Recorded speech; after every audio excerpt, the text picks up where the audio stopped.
જો તમને પણ મળે છે આ નવ સંકેત તો સમજી લેજો કે છે તમારા પણ ભાગ્યમાં છે અપાર ધન સંપત્તિ, તમે પણ બનશો ઘણા બધા પૈસાના માલિક, બનશો તમે પણ ધનવાન, ભરાઈ જશે તમારું ઘર ધન દોલતથી।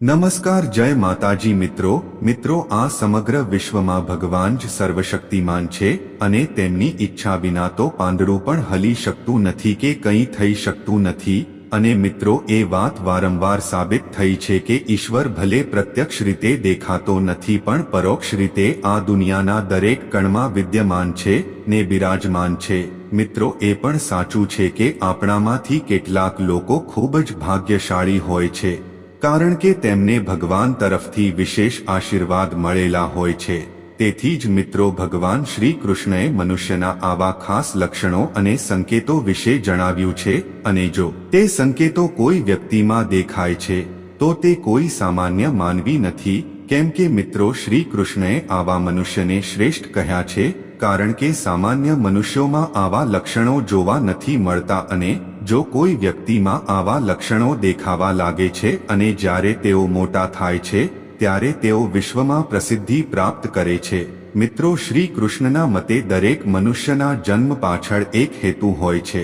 એટલે કે 84 લાખ યોનિઓમાં શ્રેષ્ઠ યોનિ માનવીની યોનિ પ્રાપ્ત થવી તે કોઈ સામાન્ય વસ્તુ નથી। તેથી જ મિત્રો 84 લાખ યોનિઓમાં રહીને એવું કહેવામાં આવ્યું છે કે જે કામ કોઈ જીવ મનુષ્ય તરીકે જન્મ લઈને કરી શકે છે તે અન્ય કોઈ જીવ તરીકે જન્મ લઈને થઈ શકતું નથી અને આ માટે માણસે ભગવાનની પૂજા કરવી જોઈએ। મિત્રો માણસે ભગવાનનો આભાર માનવો જોઈએ કે તેને મનુષ્યનું વરદાન મળ્યું છે, એટલે કે મિત્રો માનવ શરીર ધરાવતા દરેક પ્રાણીએ તેનો સદુપયોગ કરવો જોઈએ અને વિશ્વના કલ્યાણની ભાવના સાથે જ દરેક કામ કરવું જોઈએ। પરંતુ કેટલાક લોકો મનુષ્ય તરીકે જન્મ્યા પછી પણ પ્રાણીઓની જેમ વર્તન કરે છે અને તે પણ સાચું છે કે આપણામાંના કેટલાક માણસો ખૂબ જ નસીબદાર હોય છે કારણ કે તેઓને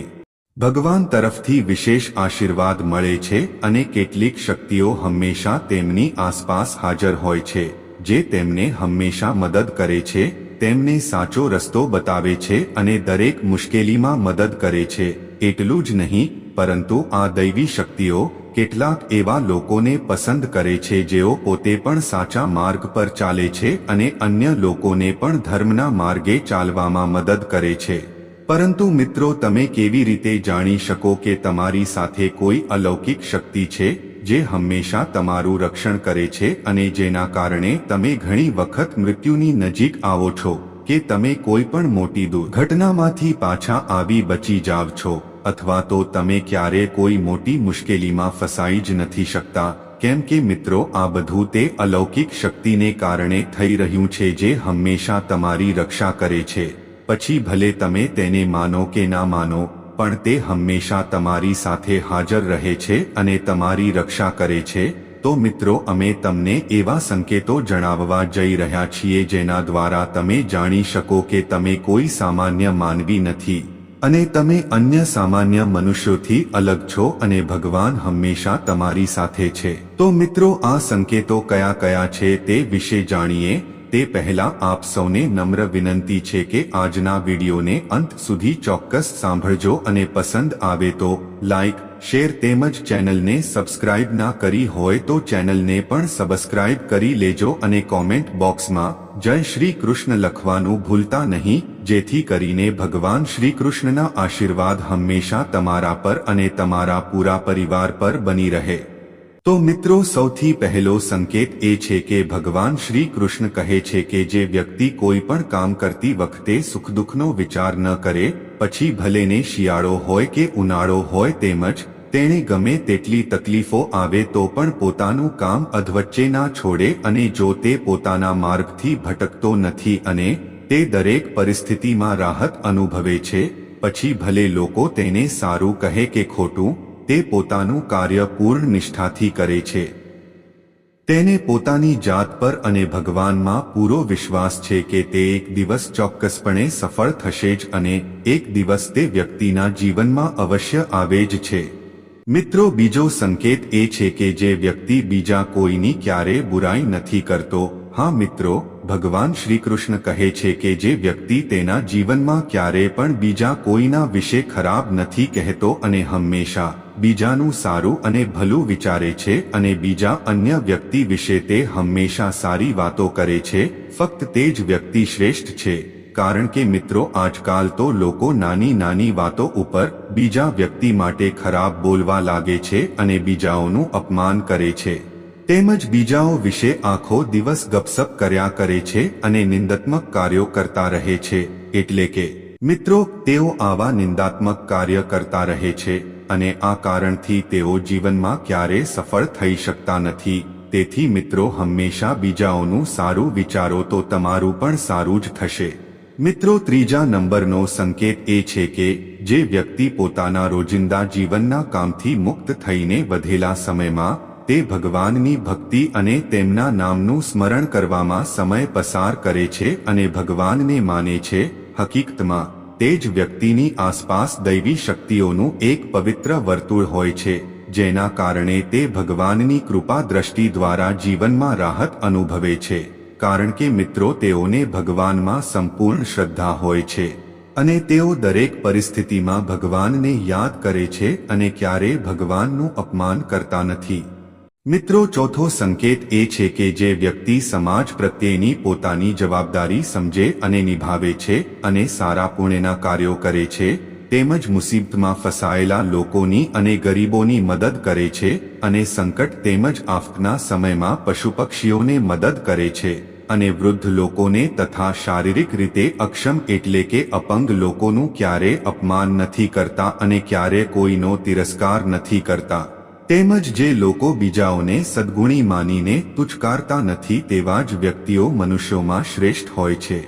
જે લોકોને ભગવાન દ્વારા આશીર્વાદ મળેલ હોય છે, તેઓની અંદર એવા જ લક્ષણો હોય છે જે પોતે પણ પુણ્યના કાર્યો કરે છે અને બીજાને પણ તેવા જ કાર્યો કરવા માટે પ્રેરણા આપે છે. પાંચમો સંકેતમાં ભગવાન શ્રી કૃષ્ણ કહે છે કે જે વ્યક્તિ ક્યારેય કોઈ બીજા વ્યક્તિની સાથે અન્યાય નથી કરતો અને ક્યારેય બીજાની સંપત્તિને હડપતો નથી અને ક્યારેય બીજાની લાચારીનો લાભ લેતો નથી, ફક્ત તે જ વ્યક્તિ શ્રેષ્ઠ છે. જે માણસ ક્યારેય બીજાની આજીવિકાને કે રોજીરોટીને નુકસાન પહોંચાડતો નથી, મિત્રો, તે જ વ્યક્તિ વિશ્વમાં પ્રસિદ્ધિને જાણે પણ છે અને માન સન્માન મેળવે પણ છે. છઠ્ઠા નંબરનો સંકેત છે કે ભવિષ્યની ઘટના અગાઉથી જાણી જવી એટલે કે પૂર્વાનુમાન. મિત્રો, આ શક્તિ ફક્ત થોડા લોકો પાસે જ છે જે ભવિષ્યમાં બનતી કેટલીક ખાસ ઘટનાઓ વિશે જાણવામાં મદદ કરે છે. હા મિત્રો, અમુક લોકોને ભવિષ્યમાં થનાર મોટી ઘટનાઓની પહેલાથી જ ખબર પડી જાય છે. જો ભવિષ્યમાં કોઈ મોટી ઘટના બનવાની હોય તો તેમને અગાઉથી જ ખબર પડી જાય છે અને તેઓ બેચેન થઈ જાય છે. તેઓ આસપાસના વાતાવરણમાં પરિવર્તન અનુભવવા લાગે છે અને તેઓ પ્રકૃતિમાં કેટલાક સંકેતો જુએ છે જે અશુભ સંકેતો છે, જેના કારણે તેમને ખબર પડે છે કે કંઈક મોટું થવાનું છે અને તેઓ સાવધાન થઈ જાય છે. સાતમા નંબરનો સંકેત એ છે કે કેટલાક લોકોને હંમેશા તેમની આસપાસ ચોક્કસ પ્રકારની સુગંધનો અનુભવ થાય છે. મિત્રો, આવા વ્યક્તિઓને તેમની આજુબાજુ સુગંધિત ફૂલો, અગરબત્તીઓ અને કપૂરની પવિત્ર સુગંધ હવામાં આવતી હોય તેવો અનુભવ થાય છે અને આ સંકેત દર્શાવે છે કે તે વ્યક્તિની આસપાસ કોઈ ઈશ્વરીય શક્તિ છે, તેમજ જો કોઈ વ્યક્તિ તેને અનુભવે છે તો તે વ્યક્તિ પર દેવી દેવતાઓના આશીર્વાદ હોવાનો સંકેત છે. આઠમા નંબરનો સંકેત છે કે બ્રહ્મ મુહૂર્તનો સમય. અને મિત્રો, આપણા શાસ્ત્રોમાં બ્રહ્મ મુહૂર્તનો સમય ખૂબ જ શુભ માનવામાં આવે છે. તેથી શાસ્ત્રોમાં દિવસનો સૌથી મહત્વપૂર્ણ સમય એટલે બ્રહ્મ મુહૂર્તને ભગવાનનો સમય કહેવામાં આવ્યો છે, કારણ કે આ સમયે વાતાવરણમાં એક અનન્ય સકારાત્મક ઉર્જા હોય છે અને તેથી જ શાસ્ત્રોમાં જાગવા માટે બ્રહ્મ મુહૂર્ત શ્રેષ્ઠ માનવામાં આવે છે અને કહેવામાં આવે છે કે વિશ્વના મોટા ભાગના લોકો બ્રહ્મ મુહૂર્તની સમાપ્તિ પછી જ જાગે છે. પરંતુ જો કોઈ વ્યક્તિ દરરોજ બ્રહ્મ મુહૂર્તમાં જાગે છે તો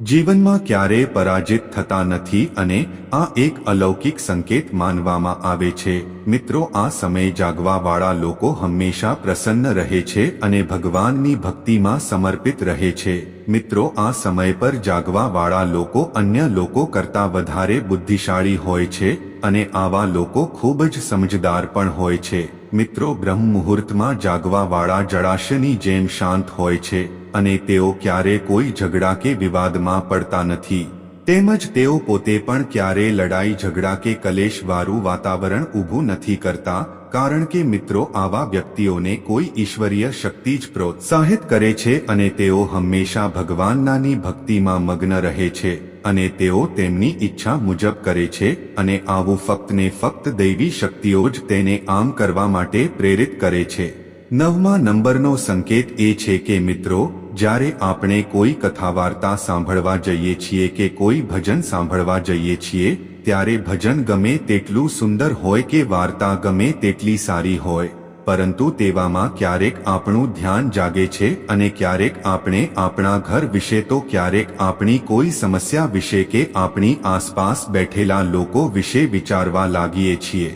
પરંતુ મિત્રો, કંઈક એવા લોકો હોય છે જેઓ એક જ ભજન, કીર્તન કે કથા સાંભળવામાં એટલા મશગુલ થઈ જાય છે કે તેઓને કોઈ વાતનું ભાન રહેતું નથી. તેઓ માત્ર પોતાની આસપાસની પવિત્રતા અને ઘણી બધી શુભ વસ્તુઓનો જ અનુભવ કરે છે, જેમ કે વાંસળીનો અવાજ અથવા મંદિરની ઘંટડીના અવાજ જેવા શુભ અવાજો જ સાંભળી શકે છે. કેમ કે મિત્રો, જે વ્યક્તિ પરમાનંદનો અનુભવ કરે છે અને ભગવાનની ભક્તિને જ પોતાનું વાસ્તવિક સુખ માને છે, તેથી તે વ્યક્તિ ન તો દુઃખી રહી શકે છે અને ન તો કોઈને દુઃખી કરી શકે છે. મિત્રો, આવા વ્યક્તિ મગજ અને મન હંમેશા શાંત રહે છે, જેના કારણે તે ક્યારેય સત્ય અને સદાચારના માર્ગથી ભટકી શકતો નથી. તો મિત્રો, જો કોઈ વ્યક્તિમાં આ સંકેતો હોય તો સમજી લેવું જોઈએ કે તેના પર ભગવાનનો વિશેષ આશીર્વાદ છે અને આવા વ્યક્તિ જ સમાજમાં માન, પ્રતિષ્ઠા અને ધન સંપત્તિના અપાર માલિક બને છે, જેમને ક્યારે કોઈ પણ પ્રકારનો લોભ, મોહ કે અભિમાન નથી હોતું. મિત્રો, ભગવાન અને ઈશ્વરીય શક્તિ તેમજ દૈવીય શક્તિ આવા વ્યક્તિને જ પસંદ કરે છે અને જે આ વસ્તુની કદર કરી શકે અને બીજાના ભલા માટે વાપરી શકે, તેવા વ્યક્તિને જ ભગવાન માન, પ્રતિષ્ઠા અને કીર્તિ પ્રદાન કરે છે. તેમજ આવા વ્યક્તિઓના ઘરનું વાતાવરણ હંમેશા ખુશીઓથી ભરાયેલું રહે છે. તેઓને ક્યારે કોઈ પણ પ્રકારની ધન, દોલત, સંપત્તિ કે સમૃદ્ધિની કમી રહેતી જ નથી અને તે હંમેશા ધનવાન બન્યા રહે છે. તો મિત્રો, જો તમને પણ આવા સંકેતો મળ્યા હોય તો કૃપા કરીને અમને કોમેન્ટમાં જણાવો અને જો તમને વિડીયો પસંદ આવ્યો હોય તો વિડીયોને લાઈક કરો અને તમારા મિત્રો સાથે શેર કરો અને કોમેન્ટમાં જય શ્રી કૃષ્ણ લખવાનું ભૂલશો નહીં. અને જો હજુ સુધી ચેનલને સબસ્ક્રાઇબ ના કરી હોય તો ચેનલને પણ સબસ્ક્રાઇબ કરી લેજો. મિત્રો, વિડીયોને અંત સુધી સાંભળવા તેમજ જોવા બદલ આપ સૌનો દિલથી ખૂબ ખૂબ આભાર.